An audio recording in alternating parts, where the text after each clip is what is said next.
नमस्कार दोस्तों, स्वागत है आप सभी का आपके अपने चैनल त्रिपुरारी ज्ञान गंगा में। दोस्तों, भाद्रपद मास की तृतीया शुक्ल को हरतालिका तीज का त्यौहार मनाया जाता है।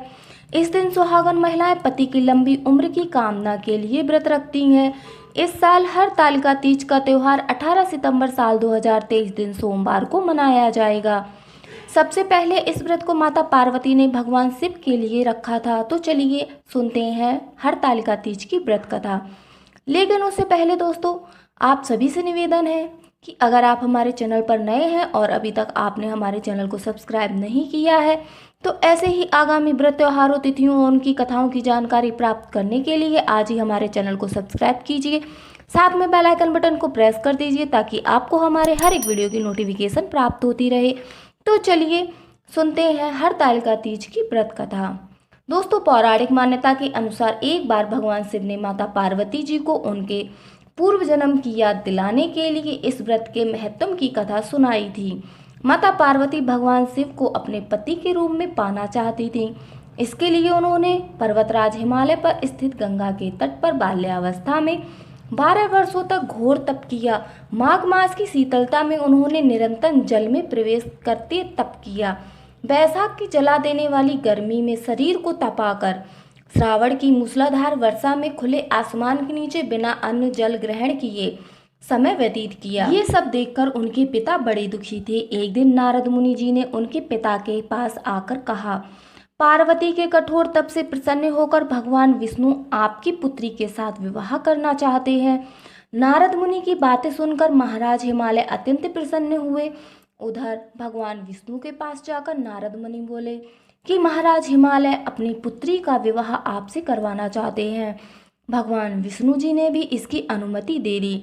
फिर माता पार्वती जी के पास जाकर नारद मुनि जी ने इसकी सूचना दी कि आपके पिता आपका विवाह भगवान विष्णु से तय कर चुके हैं।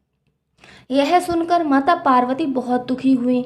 उन्होंने अपनी प्रिय सखी से बताया कि वो भगवान शिव को पाने के लिए यह व्रत कर रही हैं। माता पार्वती की इच्छा अनुसार और उनके पिता महाराज हिमालय की नज़र से बचाकर उनकी सखियां माता पार्वती को घने सुनसान जंगल की एक गुफा में छोड़ आईं। यहीं रहकर उन्होंने भगवान शिव को पति के रूप में पाने के लिए कठोर तप शुरू किया, जिसके लिए उन्होंने एक रेत से शिवलिंग का निर्माण किया और उसकी स्थापना की। संयोग से अस्त्र नक्षत्र भाद्रपद शुक्ल तृतीया का वह दिन था जब माता पार्वती ने शिवलिंग की स्थापना की थी। इस दिन निर्जला उपवास रखते हुए उन्होंने रात्रि में जागरण भी किया था। उनके कठोर तप से भगवान से प्रसन्न हुए और उनकी मनोकामना पूर्ण होने का वरदान दिया। इसके साथ अगले दिन माता पार्वती ने अपनी सखियों के साथ व्रत का पारण किया और समस्त पूजा सामग्री को गंगा नदी में प्रवाहित कर दिया। उधर माता पार्वती के पिता भगवान विष्णु को अपनी बेटी के साथ विवाह करने का वचन दिए जाने के बाद पुत्री के घर छोड़ देने से व्याकुल थे। वह माता पार्वती को ढूंढते हुए उस स्थान पर जा पहुंचे जहां माता पार्वती थी। इसके बाद माता पार्वती ने उन्हें अपना घर छोड़ देने का कारण बताया और भगवान शिव से विवाह करने का अपना संकल्प और भगवान शिव द्वारा मिले वरदान के बारे में बताया। इसके बाद माता पार्वती के पिता हिमालय ने भगवान विष्णु से क्षमा मांगी और भगवान शिव के साथ माता पार्वती के विवाह के लिए राजी हो गए। कुछ समय बाद उन्होंने माता पार्वती का विवाह भगवान शिव के साथ पूरे विधि विधान से करवा दिया। मान्यता है कि इस दिन जो महिलाएं विधि विधान पूर्वक और पूर्ण निष्ठा से इस व्रत को करती हैं, वे मन चाहे वर को प्राप्त करती हैं। साथ ही यह व्रत दाम्पत्य जीवन में खुशी कायम करने के उद्देश्य से मनाया जाता है।